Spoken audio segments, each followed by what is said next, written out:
La fàbrica es va convertir en l'escenari per acollir la primera jornada de la fase prèvia del Campionat de Catalunya per edats, corresponent a les comarques del Vallès Oriental, Osona i el Maresme. Poc més de 120 jugadors i jugadores, dividits en 7 categories, de sub-8 fins a sub-18, no van perdre's la cita.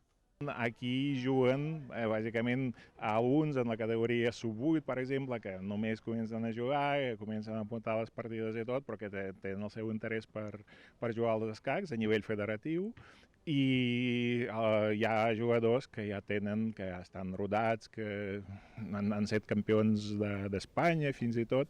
Per tant, aquí tenim un espectre molt important de jugadors. Una competició que per als més petits serveix per començar a satisfer el desig de jugar a escacs i per d'altres per començar a engegar la maquinària de cara a les fases finals dels campionats. Quan agrupem en una mateixa oració Santa Eulàlia i escacs, aquesta és la resposta.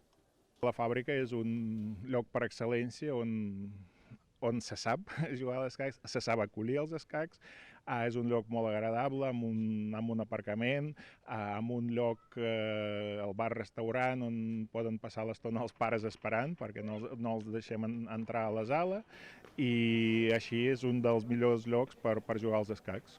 Els guanyadors i guanyadores de cada categoria i que, per tant, accediran a la fase final del Campionat de Catalunya per edats es coneixeran un cop finalitzin les rondes prèvies. La següent, aquest cap de setmana, a Caldes de Montbui.